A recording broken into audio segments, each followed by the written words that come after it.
नमस्कार दोस्तों, नमस्कार, गुड मॉर्निंग।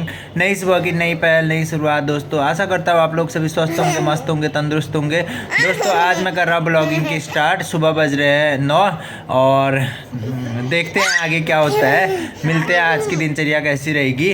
आज भी पकड़ते हैं किसी को, किसी की स्टोरी सुनने के लिए। कोई भी अगर मिल जाएगा तो मैं आपको आज का दिनचर्या दिखाऊंगा। दोस्तों बने रहना डब्बू पहाड़ी ब्लॉग के साथ और ढेर सारा प्यार देना। लाइक और सब्सक्राइब कमेंट कर ही रहे हो, कर भी आगे करते रहना। जो मेरी ब्लॉग पे नए हैं वो कमेंट और सब्सक्राइब लाइक ज़रूर करना और वीडियो को स्किप मत करना ताकि आपको सारी कहानी सुनने को मिलेगी। और बीच में स्किप करी तो बाद में बोलना मत कि यहाँ पे कहानी ख़राब थी। तो मिलते हैं आपको आगे। तो आज के सफ़र में आगे बढ़ते हुए यहाँ पे ना मुझे एक नर्स आंटी मिली। तो आंटी से मैंने बात की। आंटी को ना भगवानों के बारे में बहुत कुछ पता है। तो मैं इनको पूछूंगा माँ भगवती की कहानी। तो आप लोग सुनते रहना माँ भगवती की कहानी और इन्जॉय करना। नमस्कार आंटी। नमस्कार बेटा। कैसे हो आप? मैं ठीक हूँ, आप ठीक हो? ठीक हूँ आंटी। आपकी बेटी ठीक है? ठीक है। फिर ये बैठी हुई है यहाँ पे, ये भी तुमको ही देख रही है। तो आंटी कब से जॉब कर रहे हो? बेटा मेरे को यहाँ बेबी कर्नल हॉस्पिटल में 8 साल हो गए लगभग। इससे पहले हम साई में थे। अच्छा। अन्य जगह भी काम किया है। हाँ। और आंटी बच्चे? मेरा एक बेटा है। हाँ। वो क्या करते हैं? बेटा कॉलेज कर लिया है। हाँ। और अभी अब कहीं नौकरी की तलाश में है, नौकरी मिली नहीं है। यहाँ आपका घर है? हाँ यहाँ घर है। हाँ। हमारा मूल निवास पिथौरागढ़ में है। अच्छा, पिथौरागढ़ की। पिथौरागढ़ हम दसौली के पाठक लोग हैं। हाँ। और मेरा एक भाई पिथौरागढ़ में है। हाँ। और उनका आवास भी वहीं पर है। हम लोगों ने मेरी शादी पिथौरागढ़ से हुई है। अच्छा। और बाकी भाई भाभी और भतीजे लोग सब वहीं रहते हैं। अच्छा। और मैं हल्द्वानी में रहती हूँ, टेंशन हॉस्पिटल में जॉब करते हो? आंटी मैंने सुना ना तो मैं ना माँ भगवती की कहानी बहुत अच्छी आती है बहुत। हाँ आती है, वो तो ईजा का आशीर्वाद है। अच्छा। तो जैसे कि माँ भगवती के विभिन्न रूपों में पूजी जाती, माँ को दिला देती। हाँ। और जैसे कि सीख जो है ये रमणीक वन पुंगरू की घाटी में विराजमान है, पाकू में। और तो कहाँ? ये पिथौरागढ़ डिस्ट्रिक्ट में थल के आगे पाकू में से आगे मदीगांव गांव में पुंगरू पट्टी आती है। पुंगरू की घाटी में विराजमान है माँ को खिला देवी। मैं उनके चरण कमलों में दंडवत प्रणाम करते हुए मैं अपने भक्तों को माँ हमेशा खुश रखे, अपने बच्चों को। और आप भी माँ भगवती की असीम कृपा होगी। एक दिन आप बहुत आगे बढ़ेंगे। और हमारे हॉस्पिटल में हमारे डॉक्टर साहब है, उनकी असीम कृपा बनी है और बनी रहेगी। और माँ जगदम्बा की हिस्ट्री ये है कि वो माँ न्याय की देवी है।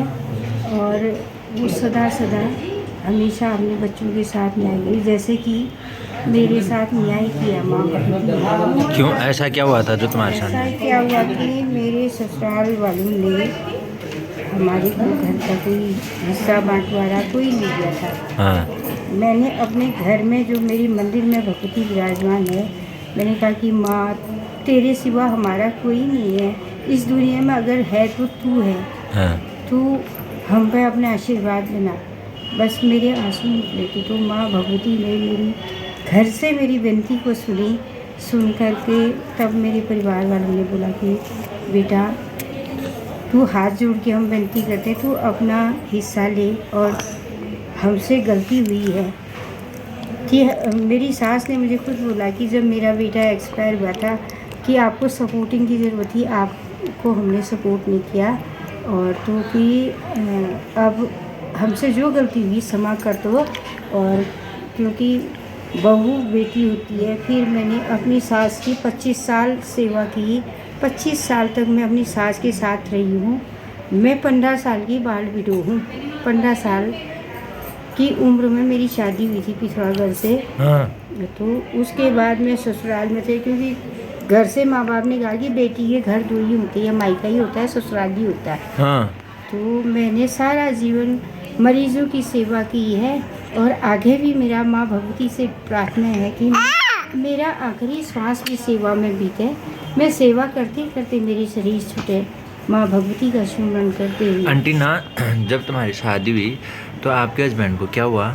मेरे हस्बैंड का एक्सीडेंट हुआ था। हमारी शादी को 11 महीने हुए थे। हाँ। मैं प्रेग्नेंट थी और 6 महीने बाद मेरा बेटा हुआ। अच्छा, हाँ तो आज बेटा तो ठीक होगा? हाँ, बेटा ठीक है। मेरे बेटे ने BSc साइंस साइड बायोलॉजी से किया है। हाँ, और उस पे भी तो माँ की कृपा रही ना। माँ की असीम कृपा रही है। मेरा बेटा हरिद्वार से कांवड़ लेके माँ कोकिला देवी के दर्शन के लिए पाकू पहुँचता है हर चैत की पहली नवरात्रि पर।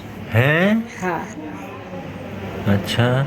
वहाँ पहुँचता है क्योंकि अब एक तरह से मैंने अपना मायका ही भगवती का मंदिर बनाया। मेरी माँ है तो भंडार गोल्ड मेरे भाई हैं। हर रक्षाबंधन पर राखी बांधती हूँ मैं उनको। अच्छा। हाँ, वैसे रियल ब्रदर भी हैं, कज़न भी हैं, पर जो आनंद उस माँ के चरणों में बैठ के सुकून मिलता है वो कहीं पर नहीं मिलता। रुक। हाँ, ऐसा है। अच्छा। जी। तो फिर ससुराल वालों ने बंटवारा किया घर का? हाँ, पूरा बंटवारा किया, बाकायदा मेरा हिस्सा दिया। हाँ। और आज की डेट पे मैं भी 2 रोटी इज्जत की खाती हूँ। मेहनत की, इज्जत की 2 रोटी खाई, पर किसी के आगे हाथ नहीं फैलाया। हाँ। हो सके तो उसको पल्ले से सहयोग किया। अच्छा, सही- अब ससुराल वालों का क्या सपोर्ट रहता है? ससुराल वालों का कोई सपोर्ट नहीं।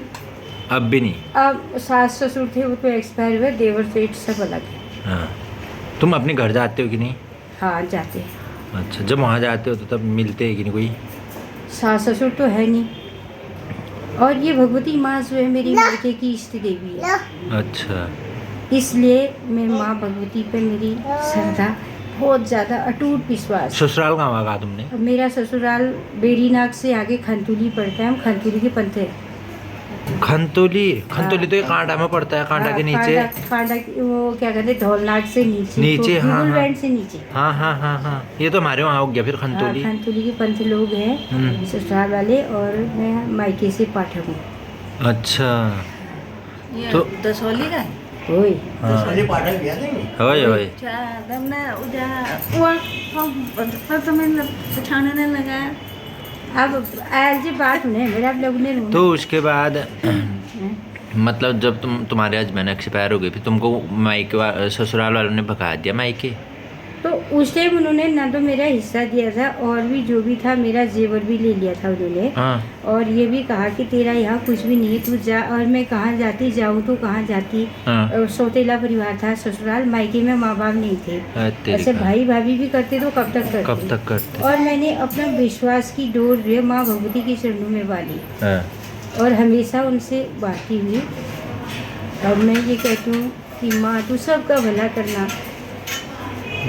आप और- लोग दोस्तों देख सकते हो आंटी कितनी दुखी है। इनका दुख देख के ना अपना दुख भूला जा सकता है आराम से। हाँ। तो अब मेरे को बड़ा सुकून मिलता है मरीजों की सेवा करते हुए। मेरा दिन व्यतीत होता है, हाँ। और हो सके तो अपनी तरह से हमेशा भला करना चाहिए। हाँ, वो तो है ही। हाँ। जितना भला हो सके उतना करना चाहिए, पर भी मरीज तो दीनहीन पेशेंट होते हैं, भगवान के तुल्य है। तुमको वो वाली कहानी याद है, वो जो पाँखों में ना देवरानी जेठानी वो अनाज के लिए लड़ते थे? हाँ, वही गांव तो है वो।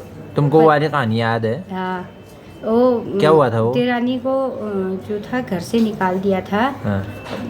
तो उसने माँ भगवती को बोला मैं जाऊँ तो कहाँ जाऊँ। उस रात को मूसलाधार बारिश हुई, हाँ। क्योंकि जो भंडेरिया घाट जहाँ पर है वहाँ पर बहुत बड़ा चट्टान था। हाँ। उस चट्टान में माँ भगवती ने उस दिन अपनी भक्त के साथ न्याय करते हुए उस चट्टान ऊपर काली नाग से नीचे को हाँ। पूरा बह गया, हाँ। और पूरा गांव बह गया था। मरी गांव का पूरा गांव बहा। तो हाँ। वो महिला जो थी उसका एक बच्चा गोदी में था, और अपना एक पत्थर ऐसे रखा था और एक ऐसे था, उसके ऊपर एक बूंद पानी भी नहीं गिरी, और पूरा गांव बह गया। ये है माँ कुटगाड़ी की शक्ति। हाँ। शक्तिपीठ को अगर याद करते हुए तो आंटी ने इतनी माँ के बारे में बताया। आज के लिए इतना ही काफ़ी है हमारे सुनने के क्योंकि लिए। देश विदेश से श्रद्धालु वहाँ पर आके उनकी मन्नत कामनाएं पूरी होती, तो माँ को कोई घंटी चढ़ाता, कोई माँ के लिए देवी भागवत करवाता है। और कोई लोग वैसे राग द्वेष से अगर पूछते हैं तो वो भंडार गोलजू को पूछते हैं, वहाँ बकरी वगैरह कटती है, मुर्गे भी चढ़ते हैं। अगर माँ भगवती तो साक्षात वैष्णो मैया है, वो माँ तो केवल चंदन लगाती है और कोई चीज़ नहीं लगाती है। उन्हें प्रिय है उनके सेवादार, उनके बच्चे।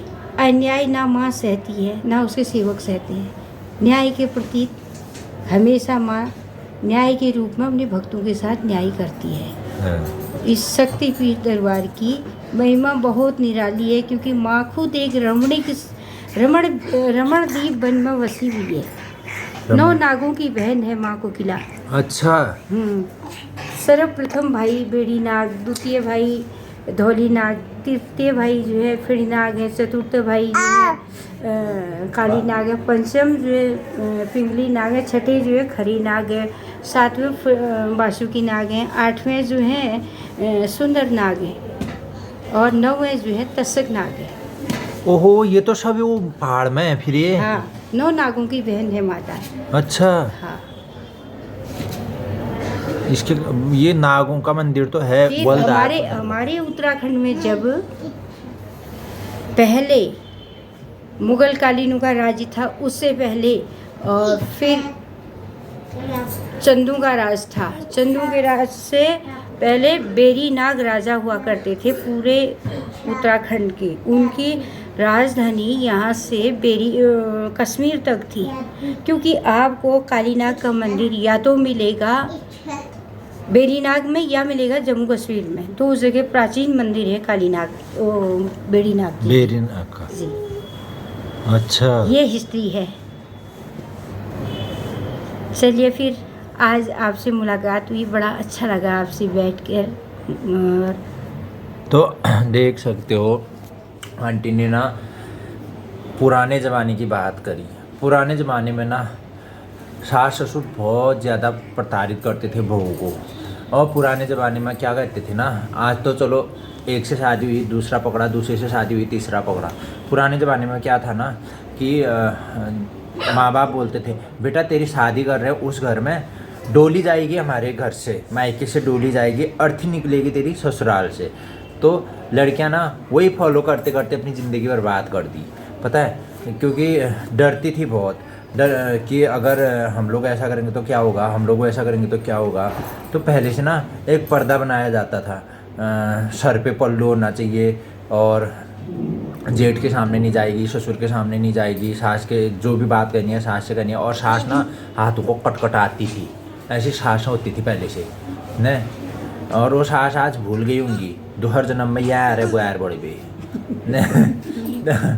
तो बहुत अन्याय किया इन लोगों ने, जिसने भी ये वीडियो को इतना फैलाना ना कि हमारे उत्तराखंड में माँ भगवती का कौन सा रूप कहाँ कहाँ है। और माँ भगवती आज तक तो मैंने नहीं सुना था 9 नागों की बहन है। आंटी ने मुझे बताया कि 9 नागों की बहन है, कहानियाँ तो सुनी थी लेकिन इतना पता नहीं था।